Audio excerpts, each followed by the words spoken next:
स्वानिदेव सवितरुद्रितानि परासु यद् भद्रं तन्नयासु। ॐ भद्रं कर्णेभिः शृणुयाम देवा भद्रं पश्येमाक्षभिर्यत्राः स्थिरैरङ्गैस्तुष्मांसुस्तनूभिः व्यशेमहि देवहितं यदायुः। ओम वेद प्रेमियों सुधी श्रोताओं, संप्रति हम सब ऋग्वेद के सप्तम मंडल के 26वें सूक्त की व्याख्या में प्रवेश करने जा रहे हैं। इस सूक्त में कुल 5 मंत्र संकलित हैं। सभी मंत्र त्रिष्टुप नामक छंद में निबद्ध हैं और मंत्र दृष्टा जिसमें वशिष्ठ, मैत्रा, वरुण तथा देवता इंद्र हैं।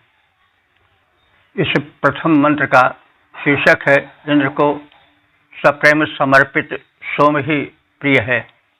अब संबंधित मंत्र का सर्वप्रथम सस्वर पाठ हो जाए। न सोम इंद्रमसुता मपादना ब्रह्माणो भगवानं सुतासाः तस्मा उक्थं जनये जज्जुजोषन्नवन्नबीज शृणवद्यथा नः। इस प्रथम मंत्र में यह बताया गया है कि इंद्र को अथवा भगवान को भक्ति भाव भरा समर्पण ही प्रिय है और वो समर्पण भी श्रद्धापूर्वक होना चाहिए। जैसे इंद्र को तो सोम रस बहुत प्रिय है, लेकिन अगर उसको परिशुद्ध नहीं किया गया, उसको विधिवत प्रेम से बनाया नहीं गया, तो भी नहीं इंद्र उसको स्वीकार करेगा।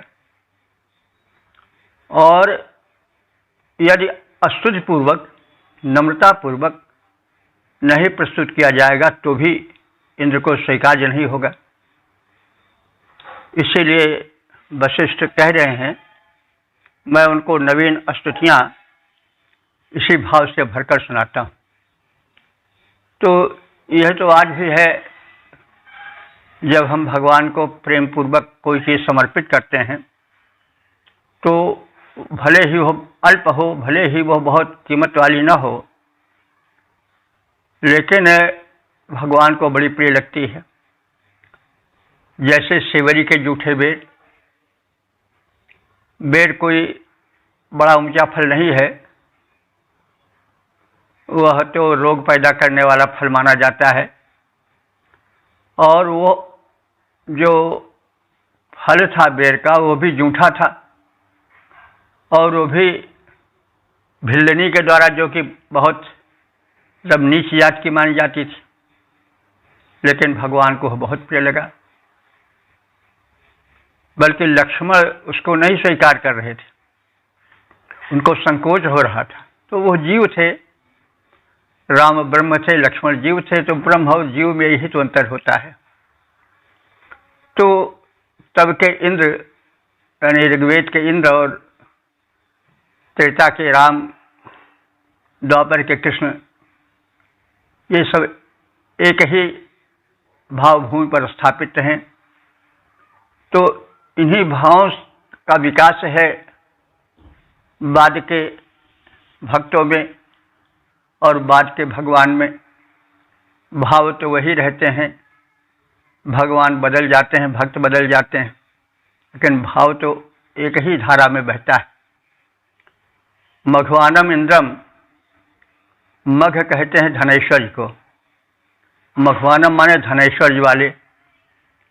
इंद्र को असुतः सोमः न ममाद, असुतः माने जो परिष्कृत नहीं किया गया है, निचोड़ा भर गया है लेकिन परिष्कृत नहीं हुआ है। परिष्कृत सोम कैसे होता है? पहले सोम निचोड़ा गया प्रेम से, उसके बाद फिर उसमें पवित्र नदियों का जल मिलाया गया, फिर उसमें गव्य मिलाए गए, दुग्ध, घृत और दही आदि, मधु आदि भी मिलाने का कथन है। तो वो सोम परिष्कृत सोम हो जाता है। तो जो सोम निकाला तो गया है, लेकिन परिष्कृत नहीं किया गया है, उसका शोधन नहीं हुआ है, वो भी सोमरस इंद्र को नहीं प्रिय है। तो कहने का मतलब ऊंचा नीचा जैसा हो, जैसे तैसे हो कि एक प्रक्रिया पूरी कर दी जाए और भगवान को समर्पित कर दी जाए, तो यह भगवान को नहीं स्वीकृत होती है। अब यहाँ पर इंद्र को कहा गया है, इंद्र से मतलब सभी पूज्य पुरुषों से या भगवानों से लिया जा सकता है। तो जो रस जो सोमलता से निचोड़ा तो गया है, लेकिन जिसका शोधन नहीं हुआ, परिष्करण नहीं हुआ, वह सोम भी इंद्र को आनंद नहीं दे पाता है, भले ही उसे सोमरस बहुत प्रिय हो। और सुतासः अब्रह्मणः न प्रिय, वो सोम भले ही परिष्कृत हो, भले ही शोधित हुआ हो, लेकिन यदि अब्रह्मणः, यदि भक्ति पूर्वक मंत्र के गायन के साथ स्तुति पूर्वक नहीं प्रस्तुत किया गया है तो भी नहीं प्रिय होता। तो अब्रह्मणा का मतलब जिसमें ब्रह्म ना हो, स्तोत्र ना हो, यानी भक्ति भाव भरे छंदों द्वारा, मंत्रों द्वारा या श्लोकों द्वारा जो गाकर न प्रस्तुत किया गया हो, भक्ति भाव भरा हो, तो वह परिष्कृत सोम भी इंद्र नहीं पसंद करता। अब इसको हम आज की भाव भूमि पर भी देख सकते हैं। जैसे हम निवेदन करते आए हैं कि भाव तो एक है, वस्तुएं बदलती रहती हैं, तो ब्रह्म तो एक है, वो कभी इंद्र के रूप में, कभी राम के रूप में, कभी शिव के रूप में, कभी कृष्ण के रूप में उपासित होता रहा। ऐसे अन्य संप्रदायों में, धर्मों में भी तरह तरह के नामों की कल्पना है। तो अंत में यह कहा जाए तो कोई कहना गलत नहीं होगा कि भाई नाम बदल देने से वस्तु का स्वरूप तो नहीं बदलेगा ना। तो ब्रह्म तो परमात्मा तो वही रहेगा। जैसे एक वस्तु है, मान लीजिए आम है, तो कोई उसको आम कहता है, कोई मैंगो कहता है, कोई कुछ कहता है, तो उसका स्वरूप तो नहीं बदलेगा ना। तो ऐसे ब्रह्म एक है, जिसने भारत बनाया, चीन बनाया, जापान बनाया, एशिया बनाया, यूरोप बनाया, तमाम देश बनाए, तो वो तो एक ही है। अब नाम कोई दूसरा रख दे तो बात अलग है, लेकिन है तो वही शक्ति। अब इस पर लड़ना झगड़ना कहाँ तक उचित है, इसको तो जो ज्ञानी है वही समझे। तो सुतासः अपि, जो सोम परिष्कृत हो चुका है, शोधित हो चुका है, लेकिन अगर उसके साथ स्तुति मंत्र नहीं है, भक्ति भाव भरे गायन नहीं है, तो भी इंद्र को रुचिकर नहीं है। और उक्थम तस्मै जने नवीयः, नवीयः माने नवीन स्तोत्र जो मुझ वशिष्ठ ने उस इंद्र के लिए जने माने उत्पन्न किए हैं, यानी उसके लिए बनाए हैं, रचित किए हैं, तो वह जुजोषत इंद्र स्वीकार करेगा, क्योंकि उसमें समर्पण है, भक्ति भाव भरा है। और यथा निर्वत श्रृणवत, इस भाव भरे समर्पण को मनुष्यों में उपस्थित इंद्र सुनेगा, स्वीकार करेगा। तो जो सोम रस धनवान इंद्र के लिए, ऐश्वर्यवान इंद्र के लिए निकाल कर शोधित नहीं किया गया है, परिष्कृत नहीं किया गया है, वो इंद्र को आनंद नहीं देता है। जो सोम स्तोत्र से अर्थात मंत्र गायन पूर्वक स्तुति से नहीं प्रस्तुत किया गया है, वो सोमरस भी इंद्र को सुखद नहीं है, उससे भी इंद्र को वो आनंद नहीं आता है।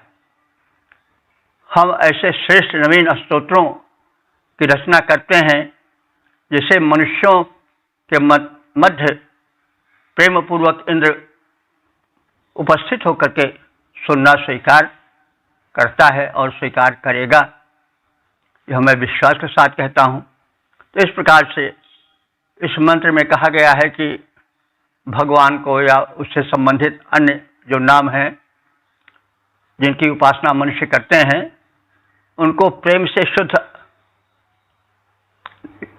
मतलब प्रस्तुति अथवा नैवेद्य दें, प्रसाद रूप में उसको ग्रहण करें। उसके साथ वो अस्तुत पूर्वक प्रस्तुत हो, भक्ति भाव भरे भजन गाए जाएं या मंत्र गाए जाएं या गीत गाए जाएं। तो जो समर्पण या नैवेद्य देव को समर्पित किया जाता है वो भक्ति भाव भरा हो, शुद्ध हो, तो उसी को भगवान स्वीकार करेंगे। जो नहीं इंद्र को अर्पित है, स्तोत्र नहीं गाया जाता, उस ऐसे सोम स्वरस को जानो कभी नहीं शोभा पाता।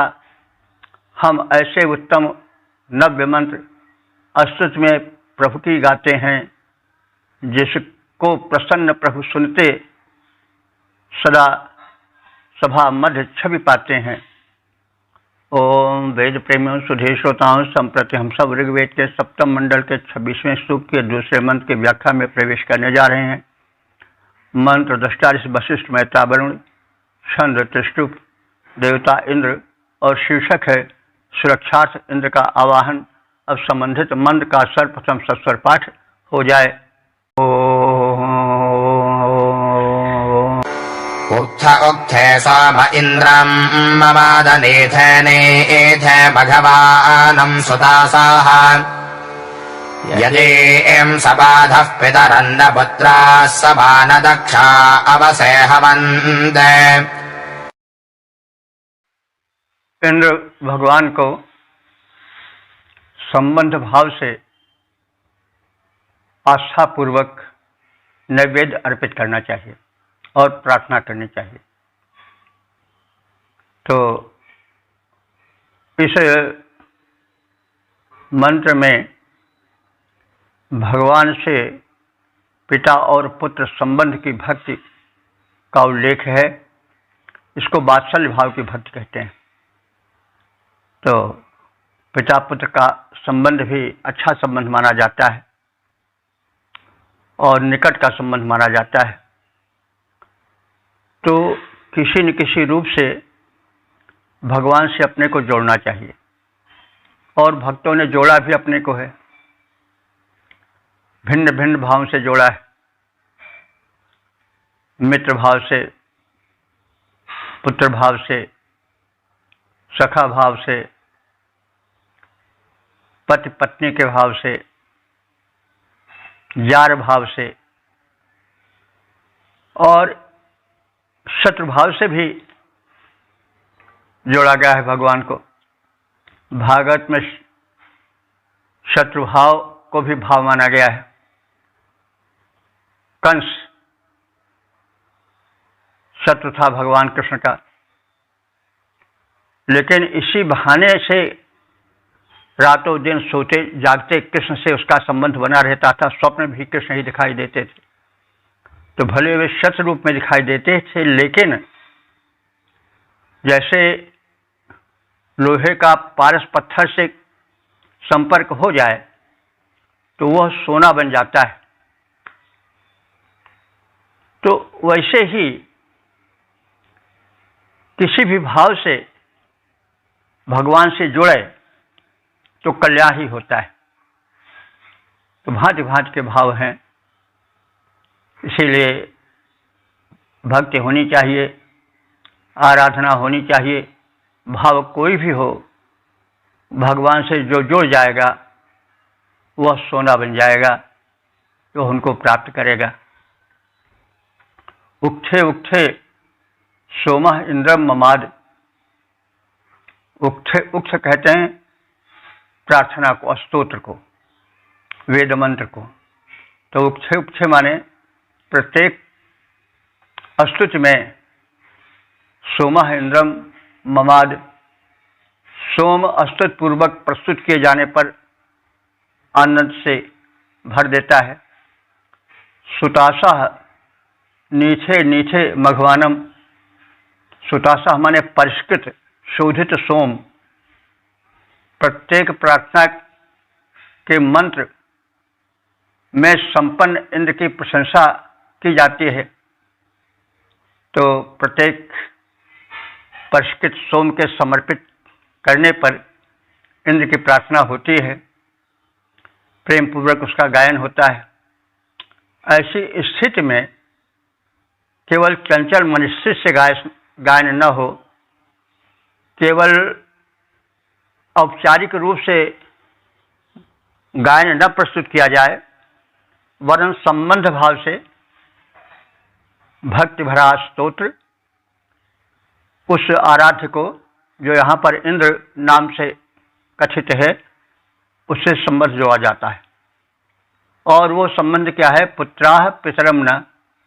जैसे पुत्र लोग अपने पिता से संबंध जोड़ते हैं, वैसे स्तुति के माध्यम से पुत्र रूप में अपने को इंद्र को समर्पित किया जाए।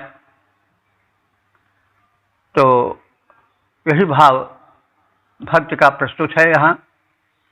सबाधा समान दक्षः ईम अवसे हवन्ते।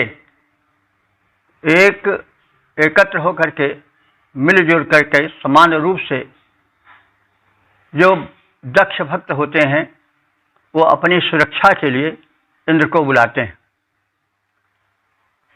तो समान दक्षा माने समान रूप से मिल करके दक्षता पूर्वक इंद्र को अवश्य, अवश्य माने रक्षा के लिए। अवधातु अव है, तो अव माने रक्षा होता है, तो अवश्य माने रक्षा के लिए, हवंते माने पुकारते हैं, बुलाते हैं। स्तोत्र पाठ के साथ ही साथ भक्ति भाव से परिपूरित जो नैवेद्य का अर्पण होता है, वो इंद्र भगवान को आनंद दे पाता है। प्रार्थना के प्रत्येक मंत्र में संपन्न इंद्र की प्रशंसा, उसका कीर्ति गायन होता है। और इसके समय एक समर्पण भी होना आवश्यक है। केवल वचन से स्तुति कर देना ही पर्याप्त नहीं है। इसलिए ऋषि कह रहा है कि जिस प्रकार से पुत्र पिता को सहायतार्थ बुलाता है आर्त भाव से कि हमारे पिता हमारी रक्षा करो। अंग्रेजों के यहाँ फादर शब्द ज़्यादा आता है, वो ईश्वर को फादर कह के ज़्यादा पुकारते हैं। वो फादर, वो गॉड, प्रोटेक्ट मी। तो बाप रे बाप आज भी लोग कह देते हैं। तो मतलब पिता में पुत्र को संरक्षित करने की भावना भरी होती है। तो जो भावना हम लोक में रखते हैं संबंधों में, वही भावना हमें भगवान से जोड़नी चाहिए। तो नहीं तो फिर राम नाम सब ही कहा है, ठग ठाकुर अलचोर, और बिना प्रेम रीझे नहीं तुलसी नंद किशोर। वही राम राम तो सभी कहते, ठग भी, ठाकुर भी, चोर भी। लेकिन क्या नाम कहने से ही भगवान प्रसन्न हो जाएंगे? नहीं। बिना प्रेम रीझत नहीं तुलसी नंद किशोर। तो ऐसे एक भाव भरी भक्ति का जो है निदर्शन यहाँ पिता पुत्र के रूप में किया गया है। जैसे पुत्र पिता से रक्षार्थ प्रार्थना करता है, तब पिता अवश्य उसकी विनती को सुनेगा, क्योंकि ऐसा हो ही नहीं सकता कि पुत्र अगर शुद्ध हृदय से पिता को पुकारे तो पिता उसको न सुने। तो संबंध भाव की भक्ति, यानी कोई न कोई संबंध अवश्य जोड़ना चाहिए। तुलसीदास जी ने भी इस विषय में कहा है कि तू दयालु दीन हो। ये संबंध ही है कि तू दयाल दीन हो, तू दानी हो भिखारी हो, प्रसिद्ध पातकी, तू पाप पुंजहारी, नाथ तू अनाथ कौन मोसों, मोह समान आरत नहीं, आरत हर तोसों, जीव हूँ तू ब्रह्म, तू ठाकुर हूँ चेरो, तात मात स्वामी सखा, सब भित हित मोरो, त्वहि मोहि नातो अनेक, त्वहि मोहि नातो अनेक, मानिय जो भावे, ज्यों त्यों तुलसी कृपालु, चरण शरण पावे। आपके चरण की शरण आवश्यक है, चाहे जिस भाव से देखो उस भाव से हम तुम्हारे निकट हैं और चाहते हैं कि तुम्हारा आश्रय हमको मिले। तो अपने आराध्य से संपर्क प्राप्ति हेतु कोई न कोई नाता जोड़ना आवश्यक है और इस भक्ति भाव भरे गायन से, समर्पण से परमात्मा अवश्य प्रसन्न होगा और उस आराधक को वह यथोचित देगा, उसके कष्ट को हरण करेगा। चाहिए उससे संबंध जोड़ो, उसके निकट आओ, जो संबंध तुमको प्रिय हो वो संबंध जोड़ो, लेकिन संबंध बनाओ। संबंध का अर्थ ही होता है कि बंध धातु है नहीं, जो संबंध वो है जो जोड़ देता है दो को, जो अपरिचित हैं उनको परिचित बना देता है, चाहे पति पत्नी को हो, चाहे पिता पुत्र को हो, चाहे मित्र मित्र का हो। तो जब संबंध होता है तभी बनता है व्यक्ति। संबंध जो भली भांति बांध ले वो संबंध है। तो उस परम शक्ति को भली भांति से बांधने के लिए कोई संबंध अवश्य होना चाहिए। जो संबंध उसको प्रिय हो, तो वही त्वहि मोहि नातो अनेक। तुलसीदास जी ने कहा हम और तुम में एक नहीं अनेक नाते हैं, लेकिन मानिए जो भावे, जो नाता आपको अच्छा लगे उस नाते से हमको जोड़े रहें। ज्यों त्यों तुलसी कृपालु, चरण शरण पावे। प्रार्थना सहित अर्पित जो सोम, वह हर्ष इंद्र में भरता है। प्रत्येक मंत्र समृद्ध इंद्र को अस्तुत ही तो करता है। प्रिय पुत्र पिता को साधिकार, प्रिय पुत्र पिता को साधिकार रक्षार्थ बुलाता है। जैसे यह सब करके एक साथ प्रभु को भी बुलाते हम वैसे।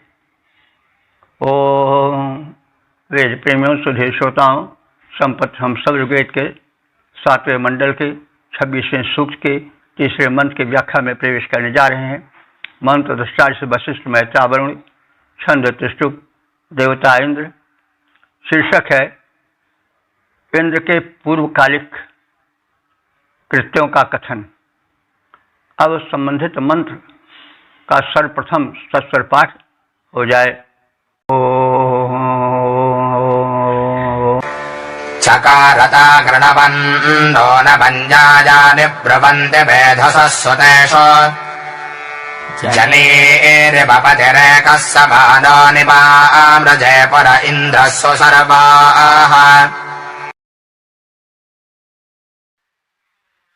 इस 3रे मंत्र में यह कहा गया है कि जब यज्ञ होता है तो उसमें सोम निकाला जाना, सोम का परिष्कृत किया जाना, शोधन किया जाना, फिर पात्रों में भरा जाना, फिर स्तुति द्वारा समर्पित किया जाना, ये सारे कृत्य जो हैं वो गायन के साथ पूरे होते हैं और उसमें भगवान के पूर्व कृत्यों का गायन में समावेश रहता है। तो जैसे सोम लता जब कूटी जा रही हो तो उस कूटे जाने से संबंधित मंत्र पढ़े जाएं, गायन किए जाएं। जब सोम रस का शोधन हो, उसमें जल मिलाया जाए पवित्र नदियों का, उसमें गव्य मिलाए जाएं दधिघृतादि, तो भी गायन हो तत्संबंधी मंत्रों द्वारा।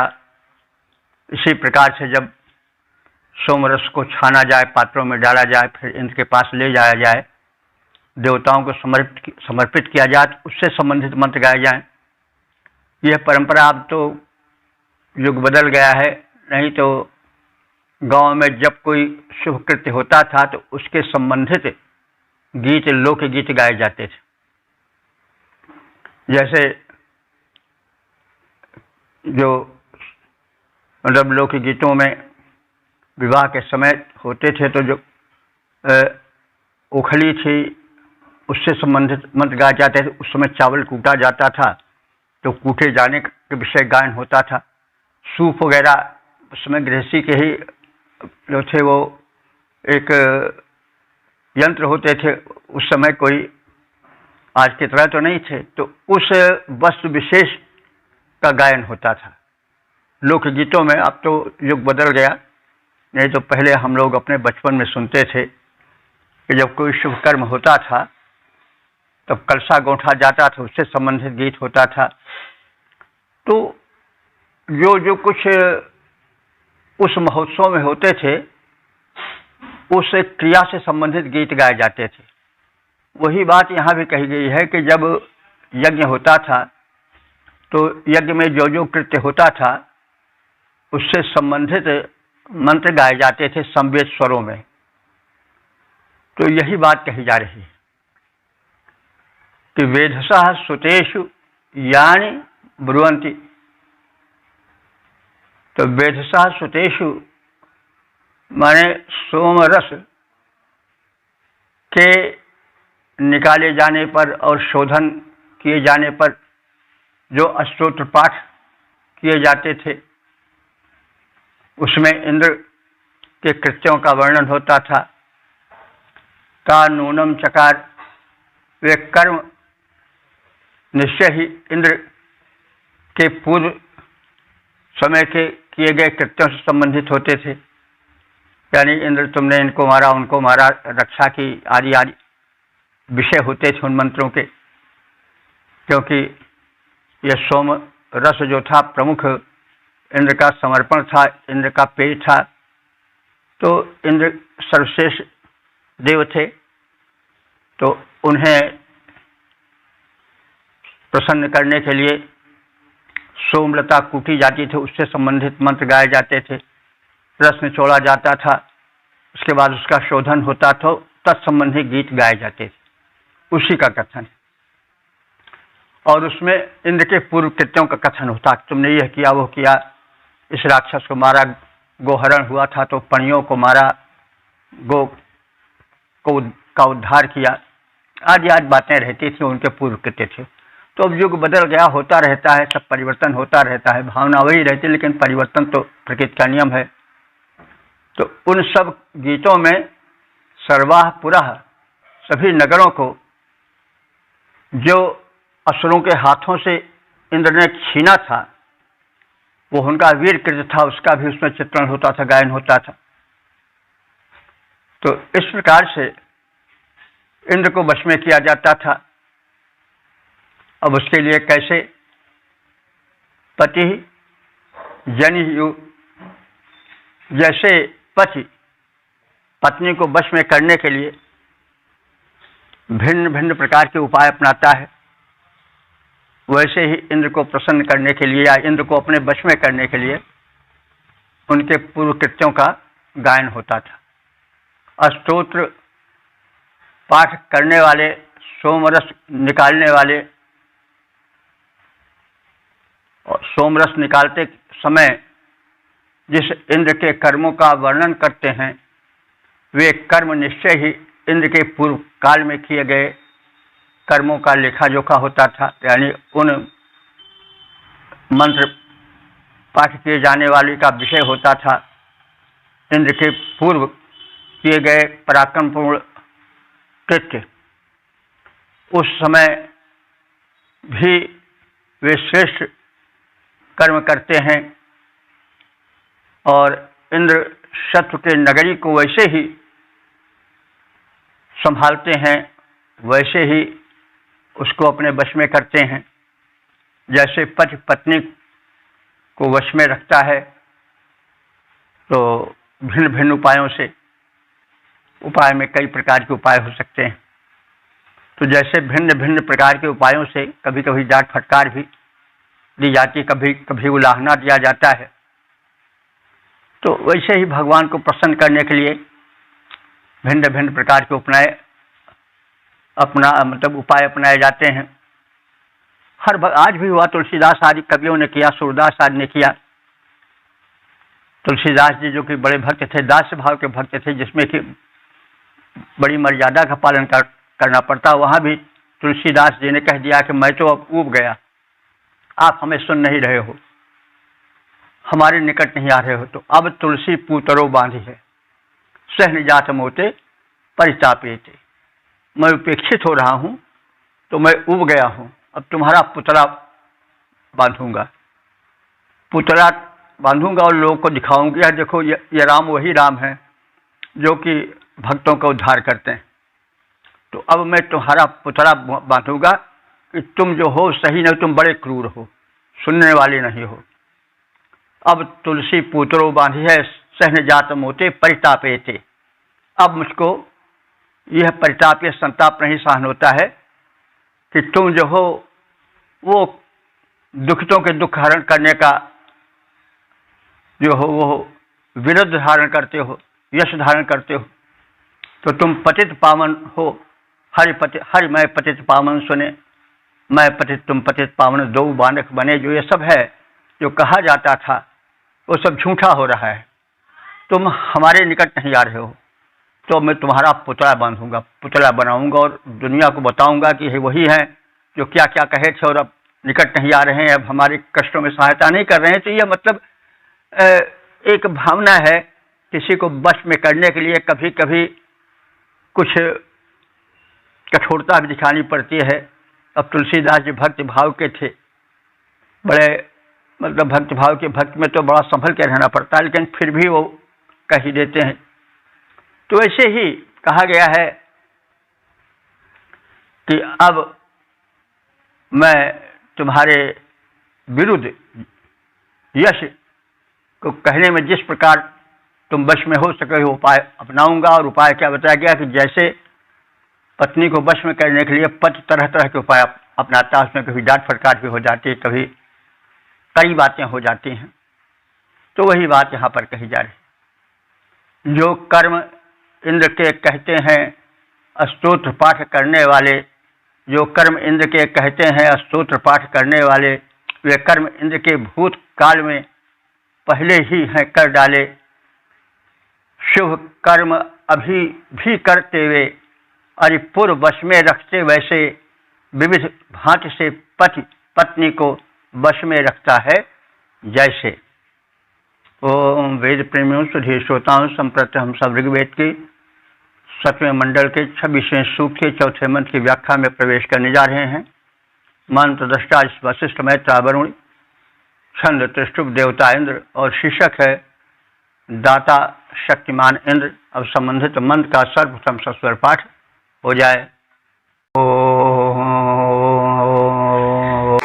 एवातमाहुरत शृण्व इंद्र एको विभक्ताधरणर्मघानाम् मिथस्त्वर ओतजोजस्य कौर्वेरस्मै भद्राणि षष्ठद प्रजानि। इस चौथे मंत्र में इंद्र के रक्षण प्रदा विविध शक्तियों का कथन है और भक्तगण उसी का गायन करते हैं। यश मिथस्तुरः पूर्वी उतय, जिस इंद्र के पास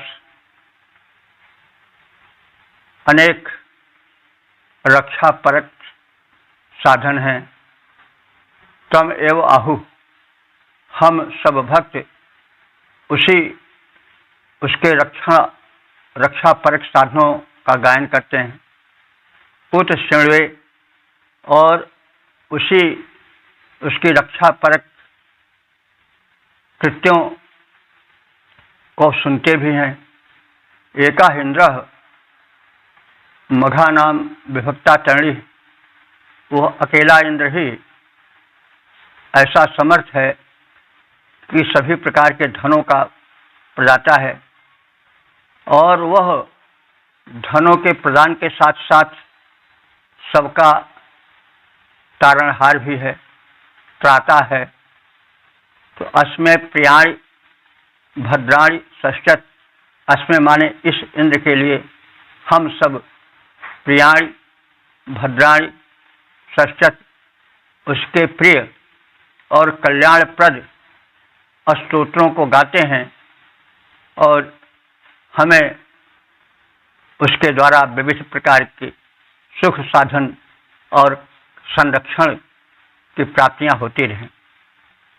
इंद्र के पास परस्पर सहयोगी अनेक शक्तियां हैं जिनके द्वारा वह इंद्र सबकी रक्षा करते हैं। स्तोतागण मिलजुल करके उन इंद्र के कल्याणकारी कृत्यों का वर्णन करते हैं, उन्हें सुनाते हैं। वही इंद्र धन वैभव देता है और वही मुक्ति प्रदाता है। ऐसे इंद्र हमें प्रिय लगें, प्रिय अभीष्ट प्रदान करें और सभी ओर से हमारा कल्याण करें। मिली जुली शक्तियां अनेकों इंद्रदेव धरते हैं, उनके द्वारा ही संरक्षण वे सबका करते हैं। स्तोतागण उनका वर्णन करते, शक्ति बताते, वही इंद्र हमको अभीष्ट हैं और कल्याण कराते। वे ही धन ऐश्वर्य दे करके हमें करें बलवान। वे ही इंद्र हमें अभीष्ट हैं, देते जो कल्याण। तो वेद प्रेमियों, सुधी श्रोताओं, संप्रति हम सब ऋग्वेद के सप्तम मंडल के 26वें सूक्त के 5वें मंत्र की व्याख्या में प्रवेश करने जा रहे हैं। मंत्र दृष्टा वशिष्ठ मैत्रावरुण, छंद त्रिष्टुप, देवता इंद्र और शीर्षक है कल्याणकारी इंद्र। अब संबंधित मंत्र का सर्वप्रथम सस्वर पाठ हो जाए।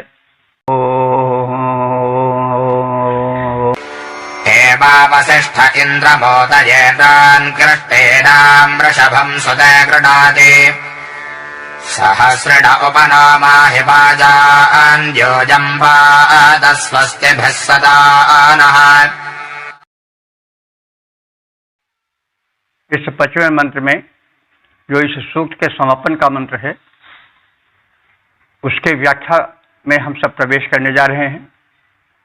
इस मंत्र में यह बताया गया है कि इंद्र भक्तों को उपभोग योग्य सभी पदार्थ देते हैं। अब वे हम सबका सर्वथा कल्याण करें। तो वशिष्ठ नृण कृष्टीनाम उतय, वशिष्ठ ऋषि मानवों की सुरक्षा के लिए बलवान इंद्र का यज्ञों में स्तवन करते हैं। तो मतलब उतय कहते हैं रक्षा के लिए। वशिष्ठ माने वशिष्ठ वंशी ऋषि, वासिष्ठ वशिष्ठ ऋषि संबंधी जो ऋषि हैं, अथवा मैं वशिष्ठ ऋषि मानव की सुरक्षा के लिए कृष्टि नाम, कृष्ट नाम माने होता है प्रजाओं के और नृण होता है मनुष्यों के। तो ये वशिष्ठ ऋषि मनुष्यों के और प्रजाओं के कल्याण हेतु, उतय माने कल्याण हेतु, अब स्तुति कर्म में प्रवेश करता है। वृषभम इंद्रम एव, वृषभ का अर्थ होता है धन धान्य की वर्षा करने वाला, अथवा बलवान, दोनों अर्थ होता है और दोनों अर्थ यहाँ पर लगेगा। यह ध्यान रखिए कि वृषभ शब्द जो है बैल के लिए तब तक रूढ़ नहीं हुआ था। तो गुण के हिसाब से बाद में वह बैल के लिए वृषभ रूढ़ हो गया, प्रचलित हो गया, बंध गया उसी से। क्योंकि बैल जो था वो कृषि में बड़ा ही भाग अपना बड़ी उपयोगिता दिखाता था, खेत जोतता था और खेती ही उस समय का प्रधान साधन था। वही शकट खींचता था, बैलगाड़ी खींचता था, खाद आदि उसी के द्वारा खींचे जाने हुए खाद से पड़ती थी। और इस प्रकार से वो बलवान भी था, तभी सब काम कर था, और वर्षक भी था, खेती कर्म को करके धन अनाज का वर्षण करता था वो। तो इस प्रकार से बाद में होते होते उसको बैल की उपाधि दे दी गई। तो बाद में शब्दों का पतन होता है नहीं, तो कुछ लोग मूर्ख भी कहने लगे बड़ा बैल है, यानी यह मनुष्य के पतन का द्योतक है कि जो श्रम करे वह बैल है। एक कहावत भी है कि मरी मरी करे बैलवा और बैठे खाए तुरंग। तो यह आदमी के पतित भावना का द्योतक है कि जो चालाक थे वो श्रम नहीं करते थे और मौज मस्ती वे करते थे। तो अब यह तो युग की प्रवृत्ति का निदर्शन करता है कि जो श्रम करे और उपभोग न करे, उपभोग दूसरे करें, तो वो बैल है, कहते हैं बड़ा बैल है। तो यह मतलब पतित भावना का मनुष्य के गिरते हुए मन स्तर का सूचक है। लेकिन ऋग्वेद में ऐसा नहीं था। उस काल में वृषभ जो था बैल के लिए रूढ़ भी नहीं हुआ था। यह सम्मान सूचक पदवी थी, इंद्र की पदवी थी। इंद्र का विशेषण था कि वृषभम इंद्र, बैल इंद्र नहीं, वह सुख संपदा का वर्षण करने वाला इंद्र और बलि इंद्र। तो वृषभ उस समय जो था बहुत कीमती माना जाता था, और अंत में इंद्र को बैल कहा गया है। आज किसी को बैल कह दो तो वो बिगड़ जाएगा, लेकिन तब शब्द बैल के लिए रूढ़ भी नहीं हुआ था, इंद्र के लिए रूढ़ था, और इसीलिए इंद्र को वृषभ कहा गया है, बलवान। हे वृषभ इंद्र, हे बलवान इंद्र, तुम ही सुतम गृणाति, यज्ञ में वर्णन योग्य हो। इंद्र, हे इंद्र, न सहस्राणि बाजान उपमाहि, तुम हमें सहस्रों प्रकार के अन्न बल तथा धन दो। सहस्राणि बाजान, बाज माने क्या होता है? बाज माने अन्न भी होता है, बाज माने बल भी होता है। तो तुम हमें हजारों प्रकार के अन्न दो और बल दो। तो यानी अनेक प्रकार के अन्न और अनेक प्रकार के बलों से विभूषित करो।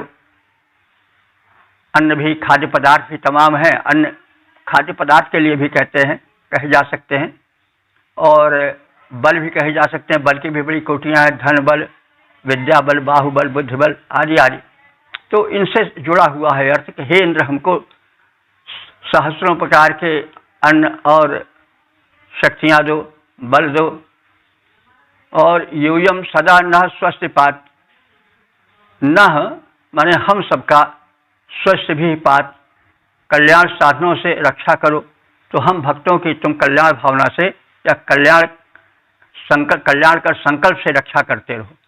वशिष्ठ ऋषि मानवों की सुरक्षा के लिए बलवान इंद्र का यज्ञों में स्तवन करता है। हे इंद्र, तुम हमें अनेकानेक कल्याणकारी भोग्य पदार्थ दो। तुम हमारा कल्याणकारी साधनों से सदैव संरक्षण प्रदान करते रहो। तुम हम सबको कल्याणकारी साधन से संरक्षण प्रदान करते रहो। मानव रक्षा हेतु इंद्र की स्तुति ऋषि गाते हैं, यज्ञों में स्तवन सुनाते परम शांति पाते हैं।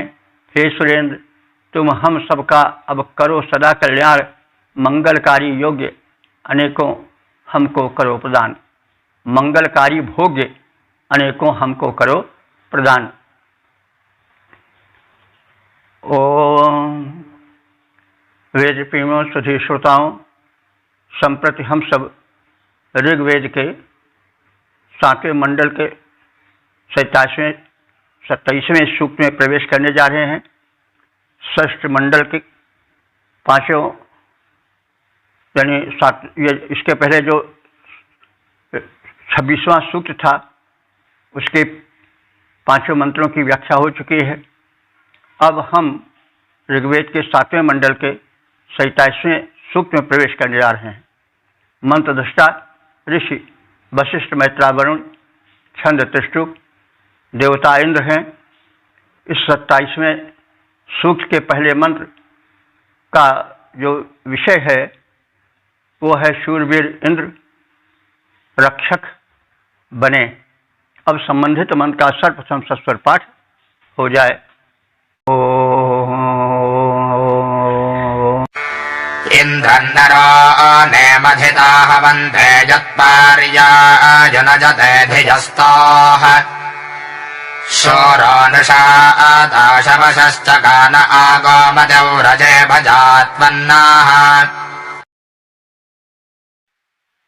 इस प्रथम मंत्र में यह बताया गया है कि जब संकट का समय आता है, युद्ध काल मंडराता है, तो इस इमरजेंसी वाले समय में युद्ध संकट से बचने के लिए इंद्र का स्मरण होता है।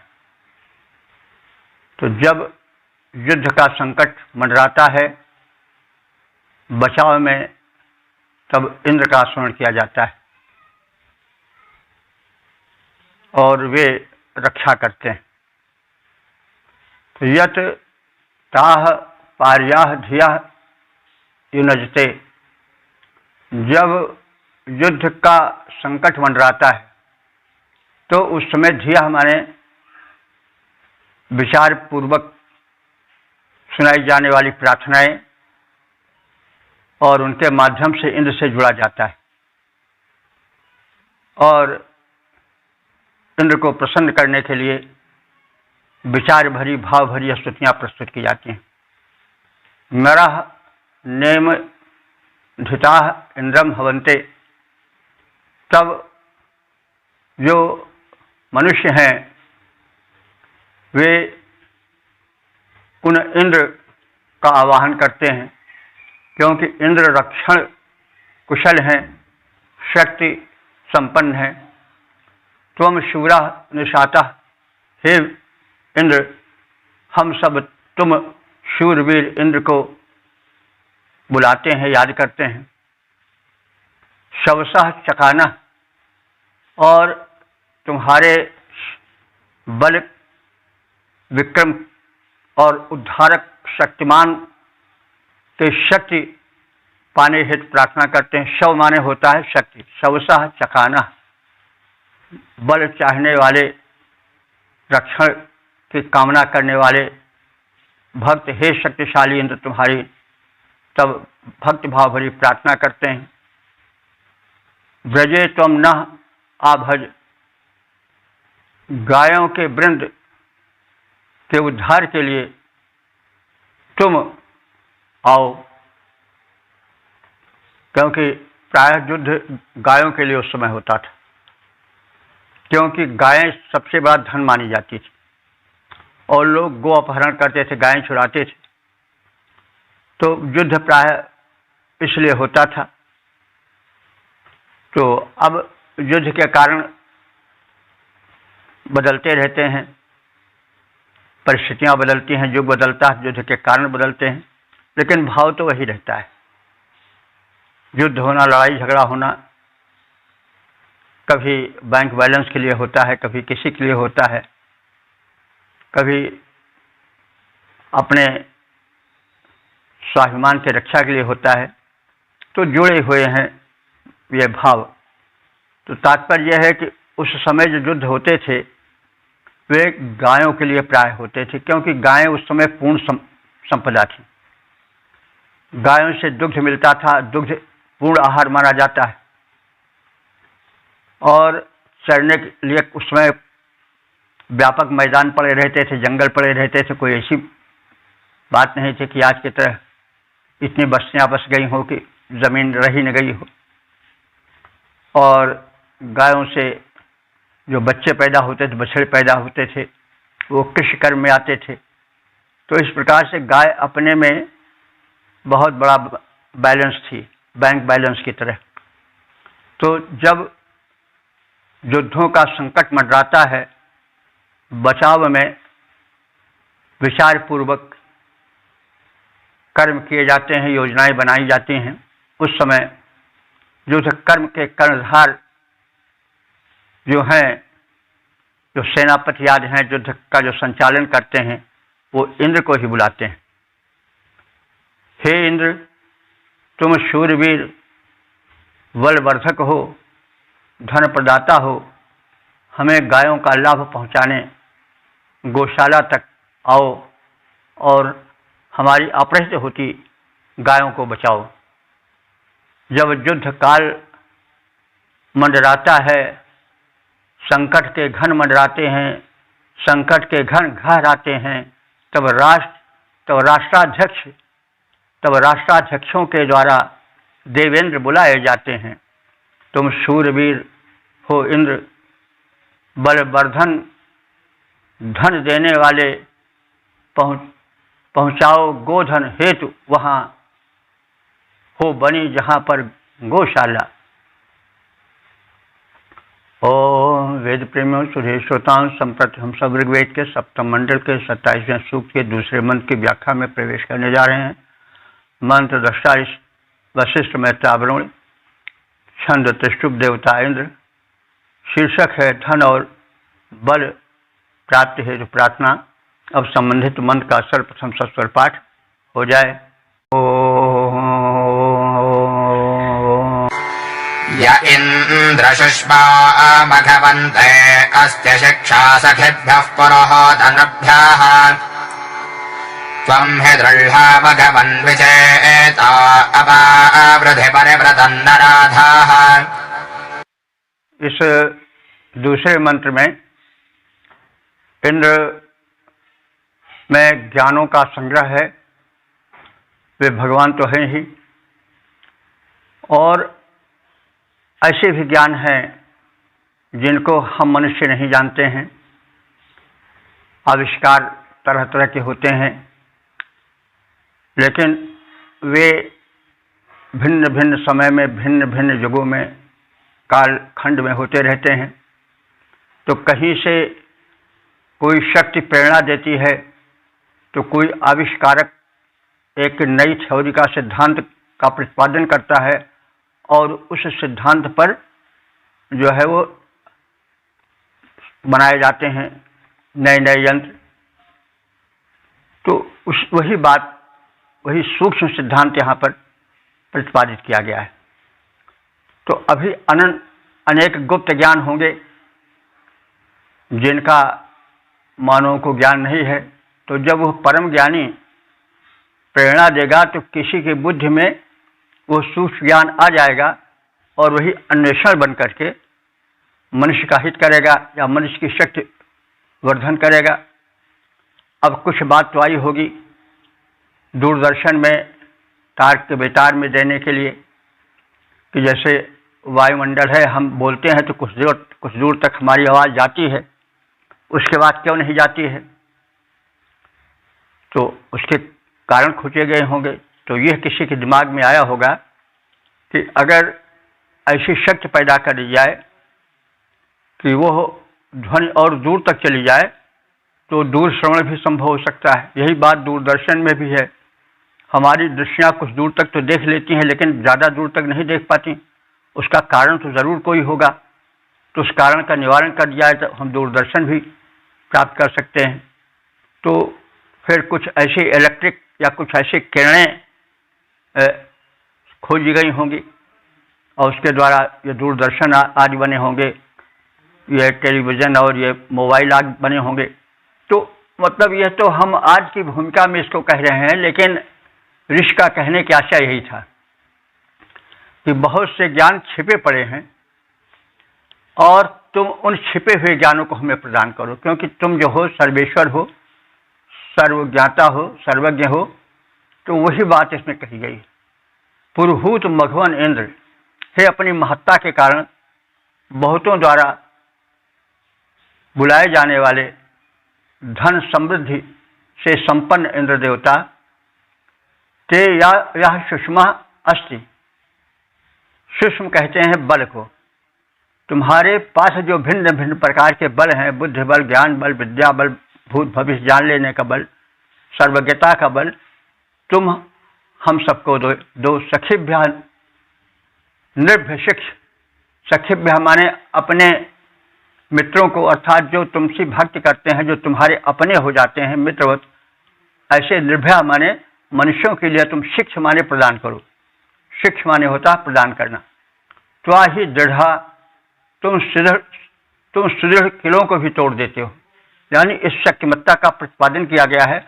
जो अज्ञान का किला हो सबसे भयंकर किला होता है, तो तुम अज्ञान के किलों को भी तोड़ देते हो। निचेता परिवृतम राधा, तुम विशेषज्ञ ज्ञानी हो, तो गुप्त ज्ञान धन को हमें प्रदान करो। वही बात आई कि रहस्यमय संसार, रहस्यमय श्रेष्ठ ब्रह्मांड हम जान सकें, इसलिए जो गुप्त ज्ञान है वो भी हमें प्राप्त होता रहे। तो राधा हमारे धन ऐश्वर्य तो ज्ञान के लिए आया है कि विचेता परिवृतम, जो विशेषज्ञ ज्ञानी प्राप्त कर सकें वह गुप्त धन हमें भी दो। न अपवृद्धि, निसंदेह हमारे लिए इस प्रकार अपनी शक्तियां प्रकट करो, प्रदान करो। हे पुरुहूत संपन्न इंद्र, तुम अस्तोताओं को अपना बल प्रदान करो। तुम सुदृढ़ किलों को तोड़ने वाले हो। अपने गुप्त ज्ञान को, जो अभी तक हम मानवों को नहीं प्राप्त हो सका है, उस ज्ञान विज्ञान को, सूक्ष्म ज्ञान को, उस धन को हमें प्रदान करो। पुरुहूत और संपन्न इंद्र, भक्तों को बल कर दो प्रदान। दृढ़ दुर्ग तोड़ने वाले हो, हमको दो अपना गुप्त ज्ञान। ओम वेद प्रेमियों से श्रोताओं, संप्रति हम सब ऋग्वेद के 27वें सूक्त के तीसरे मंत्र की व्याख्या में प्रवेश करने जा रहे हैं। मंत्र दृष्टा इस वशिष्ठ मैत्रा वरुण, छंद त्रिष्टुप, देवता इंद्र। शीर्षक है जगत नियंता इंद्र। अब संबंधित मंत्र का सर्वप्रथम सस्वर पाठ हो जाए। इंद्रो राजा जगतश्चरषडेनामधिक्षभिविशरो पञ्जदस्ति ततो ददाति दाशुषे वसो निचो दद्राध उपस्तुतश्चिदर्वाक। इस तीसरे मंत्र में यह बताया गया है कि इंद्र सर्वज्ञ हैं, सर्वशक्तिमान है, ब्रह्मांड नायक है। तो वे हमें उन सभी वस्तुओं को, उन सभी ज्ञानों को प्रदान करें जो हमें नहीं प्राप्त हो सके। तो जगतः चर्षणी नाम इंद्र राजा। जगतः माने संसार के, चर्षणी नाम माने प्रजाओं के या मनुष्यों के। राजा इंद्र, राजा स्वामी इंद्र हैं। अधिक्षम यत् विश्व रूपमस्ति, इस पृथ्वी, क्षम माने होता है क्षमा, क्षमा पृथ्वी का एक नाम है, क्यों पृथ्वी क्षमाशील है। ऊंचे पर्वत, गहरे सागर सबका भार उठाती है, इसीलिए तो है धरती धरती माता कहलाती है।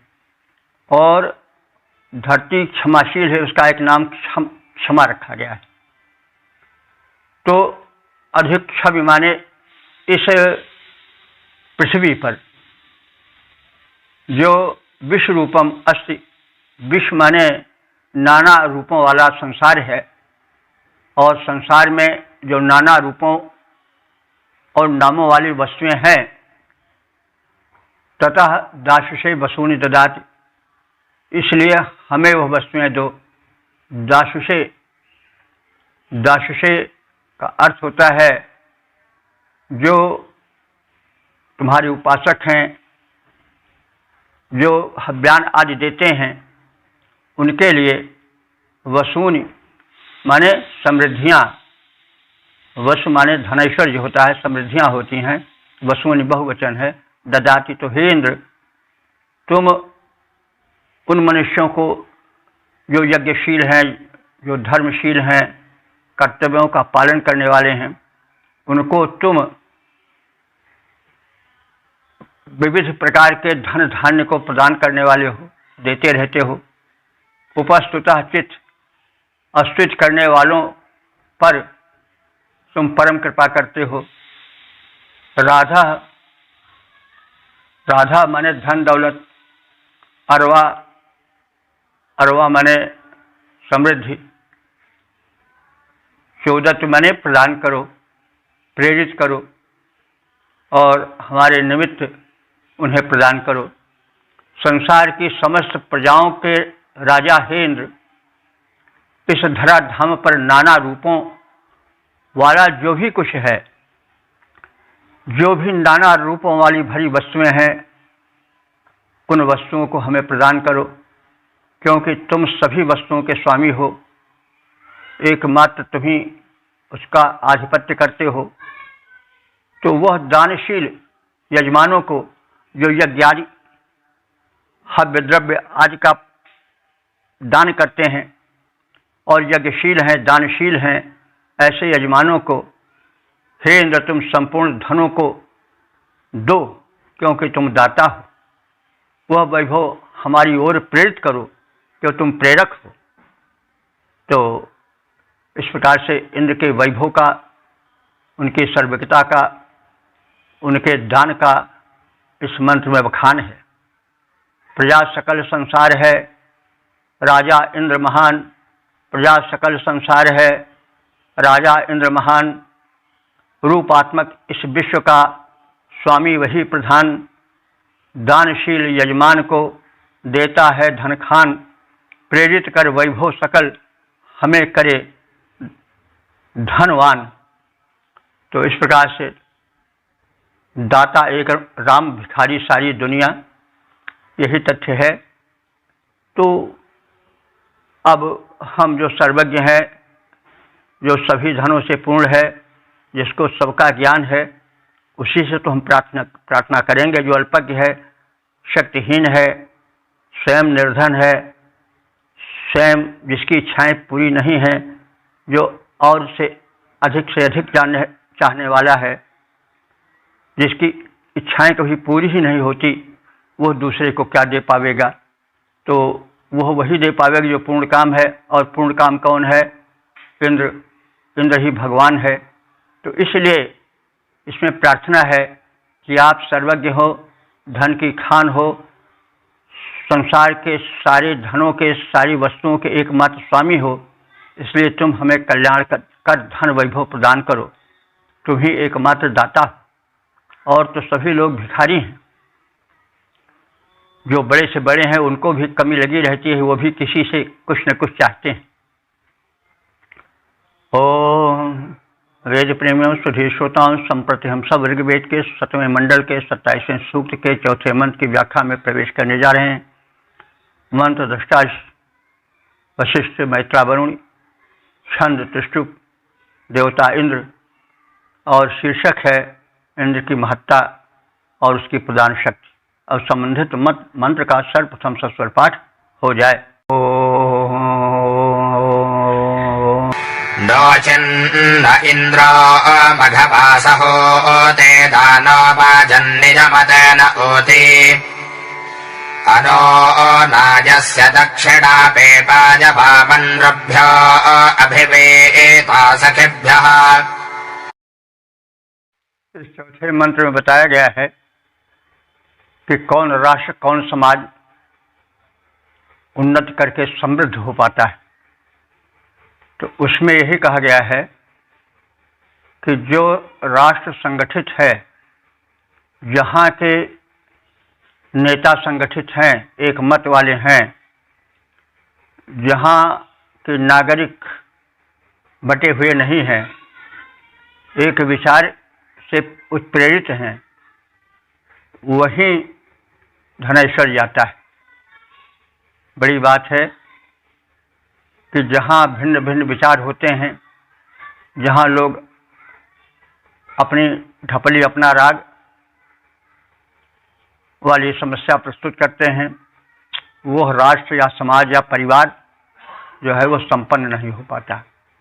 तो मतैक्य पर यहाँ प्रकाश डाला गया है कि संगच्छध्वम संवदध्वम सोमो मनांसि जानताम। ऋग्वेद का जो समापन वाला मंत्र है उसमें यह कहा गया है कि हम संगच्छध्वम, साथ साथ चलें, साथ साथ बोलें, साथ साथ कार्य करें, हमें मतैक्य हो। तो यह बड़े व्यवहार की वस्तु है, चाहे कोई परिवार हो, चाहे कोई समाज हो, चाहे कोई राष्ट्र हो। जहाँ अपनी अपनी ढपली, अपना अपना अपना राग होता है, वो चाहे राष्ट्र हो, चाहे समाज हो, चाहे परिवार हो, समृद्ध नहीं हो सकता।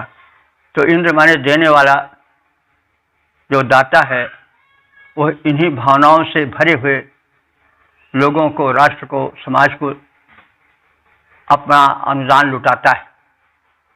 तो मघवा दाना इंद्र, धन का देने वाला वो धनवान इंद्र। मघवा माने धनवान, इंद्र या परमात्मा सबसे अधिक धनवान है ही है।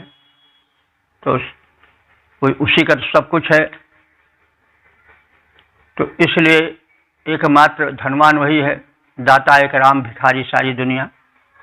तो मघवा दाना इंद्र, मघवा कहते हैं ऐश्वर्यवान, दाना माने दान देने वाला, वह इंद्र। तो इंद्र ऐश्वर्यवान भी है और कंजूस नहीं है, दान देता है, इसीलिए वह इंद्र है, इसीलिए वह स्वामी है, इसीलिए वह मान्य है। तो न सहूति न ऊती वाजम नियमते। न सहूति माने हमें हमारे द्वारा रक्षण के लिए बुलाए जाने पर वो न ऊती हमारे रक्षण के लिए, वाजम माने अन्न या बल देता है, और नियमते माने हमारे बीच संगठन देता है, संगठन मिलजुल कर काम करने की भावना देता है। यश अनुना अभिवीता दक्षिणा, जिसका संपूर्ण प्राप्त दान, यानी जिसके द्वारा अनुना माने पर्याप्त मात्रा में, नून यानी सीमित मात्रा में, अनुना माने पर्याप्त मात्रा में जो दक्षिणा दी जाती है, जो धन दिया जाता है, वो धन किसको प्राप्त होता है? सखीभ्य निर्भय, जो सखित्व भावना से, मेल जोल की भावना से रहते हैं, एक विचार से काम करते हैं, ऐसे निर्भय। निर्भय माने मानव के लिए वामम पीपाय, वो अब वाम माने प्रिय धन को देता है। तो धनवान दाता इंद्र हमारे बुलाने पर हमारी सुरक्षा के लिए हमको शीघ्र ही बल और धन प्रदान करता रहता है। वह अपना समस्त अनुदान उस राष्ट्र के नायकों को देता है जो मित्रवत एक मत से कार्य करने वाले होते हैं। धनवान इंद्रदाता महान, धनवान इंद्रदाता महान, हम जब उसका आह्वान करें, हमको रक्षा के हेतु शीघ्र बल दे करके बलवान करें, अनुदान इंद्र ऐसे सुराष्ट्र को मुक्त हस्त देते जाएं, जिसके नायक होकर मतैक्य निज राष्ट्र प्रगति में मन लाएं। ओम वेद प्रेमियों सुधी श्रोताओं, संप्रति हम सब ऋग्वेद के सप्तम मंडल के 27वें सूक्त के 5वें मंत्र की व्याख्या में प्रवेश करने जा रहे हैं। मंत्र दृष्टा वशिष्ठ मैत्रावरुण, छंद त्रिष्टुप देवता इंद्र। शीर्षक है धन प्राप्ति और संरक्षण हेतु प्रार्थना। अब संबंधित मंत्र का सर्वप्रथम सस्वर पाठ हो जाए। नो इंद्रराजे वरिवस्कृधेन आते मनो भवत्यामभगाय गोमदश्वा भद्रथ भद्यन्तो योजम्बादस्वस्तिभिः सदा नः। इस 5वें मंत्र में जो इस सूक्त का समापन का मंत्र है, उसमें इंद्र को धन संपन्न होने का कथन है।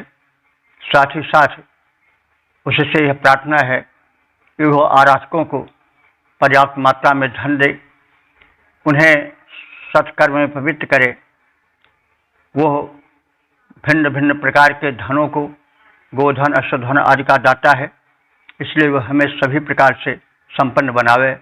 जितनी धन की कोटियां हैं वे सब हमें प्रदान करे ताकि हम दारिद्र्य का अनुभव न करें, क्योंकि दारिद्र्य अभाव जो है वो सारे संकटों का मूल है। तो इंद्र, हे इंद्र, न हराए नु वरिवाह कृत, तो हमें राय कहते हैं, धन को रई से राय बना है बहुवचन। न हराए, हमें भिन्न भिन्न प्रकार के धनों को दे करके वरिवाह कृत माने उनसे समृद्ध बनाओ। ते मना मघाय आ ववृत्याय, तुम्हारे मन को धन प्रदान करने के लिए हम स्तोत्र पाठ करके प्रवृत्त करते हैं कि तुम हमें धनैश्वर्य से संपूर्ण करो। गोमत अश्ववत रथवत व्यंत, हमें तुम गोधन से, अश्वधन से और रथों के धन से, भिन्न भिन्न प्रकार के धनों से जो तुम्हारे नियंत्रण में है उससे हमको परिपूर्ण करो। स्वस्थ भी एवं नापात, और तुम अपने कल्याणकारी साधनों द्वारा हम सबकी रक्षा करते रहो। तो दान मिले, धन मिले, ऐश्वर्य मिले, लेकिन उसके साथ रक्षा साधन भी मिले। अगर रक्षा साधन न हुए तो बड़ा सा बड़ा धन चोरों डकैतों द्वारा लूट लिया जाएगा। तो इसलिए रक्षा साधन होना आवश्यक है। अथवा बुद्धि बिगड़ गई, उसमें तमाम दुर्गुण आ गए, तमाम ऐसे लतें आ गईं, ऐसे व्यसन आ गए, तो भी वह धन सुरक्षित नहीं रह सकता है।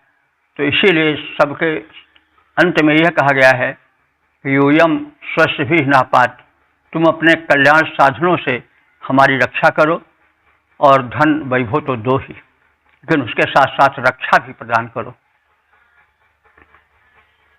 तो हमारे ऐश्वर्य वृद्धि के हेतु सत्वर धन दो। तुम्हारे मन को हम धन प्रदान हेतु प्रार्थना के माध्यम से प्रेरित करते हैं। हम तुम्हारी प्रार्थना करते हैं और उसके द्वारा हम तुम्हें अपने अनुकूल बनाने की चेष्टाएं करते हैं। हे इंद्र, तुम गोधन, अश्वधन, रथ का धन सब प्रदान करो, क्योंकि तुम विविध प्रकार के धनों के स्वामी हो।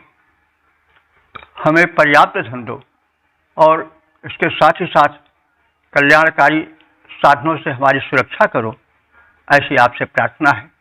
हे इंद्र, हमें धन दो, विनती माध्यम से तुम्हें मनाते हैं। हे इंद्र, हमें धन दो, विनती अथवा स्तुति माध्यम से तुम्हें मनाते हैं। ऐश्वर्य वृद्धि के हेतु हमें धन दो, प्रार्थना सुनाते हैं। गो अश्व रथों के साथ साथ तुम प्रचुर संपदा के स्वामी, संरक्षण हमें प्रदान करो, हम सब हैं तेरे अनुगामी। तो इस प्रकार से हमने दो सूक्तों की संक्षिप्त व्याख्या से परिचय प्राप्त किया। सत्य मंडल के 26वें और 27वें सूक्त, जिनमें पांच मंत्र संकलित हैं, उन सबसे हमने परिचय प्राप्त किया। यह मात्रा में 10 हो गए हैं और अब तक ले एक तरफ से ऋग्वेद के जिन मंत्रों से हम परिचित हुए हैं उनकी संख्या हो चुकी है 5371। तो यह परम प्रभु की असीम अनुकंपा है कि हम सब इस योग्य हो पाए हैं, ऐसा अवसर पा रहे हैं कि इस वेद मंत्र के रत्न से हमें परिचय प्राप्त हो रहा है। यह रत्न धन है और ऐसा धन है जिसको न कोई चुरा सकता है, न जिसको कोई छीन सकता है। उसको ज्यों-ज्यों प्रदान किया जाएगा त्यों-त्यों और वृद्धि होगी। तो यह वेद का धन अनुपम धन है। हम सब इस धन को प्राप्त करें और इसका बंटवारा करें। यह ऐसा धन है जो किसी प्रकार से क्षीण नहीं होता, जितना दो उतना ही बढ़ेगा। तो इस प्रार्थना के साथ हमारा अनुरोध है कि आप सब वेद प्रेमी बने वेद मंत्रों का ज्ञान प्राप्त करें, ज्ञान प्राप्त कराएं, प्रचार और प्रसार करें, जो कि राष्ट्र के लिए, व्यक्ति के लिए, समाज के लिए परम कल्याणकारी होगा। ओम सर्वे भवन्तु सुखिनः, सर्वे सन्तु निरामयाः, सर्वे भद्राणि पश्यन्तु मा कश्चित् दुःखभाग् भवेत्।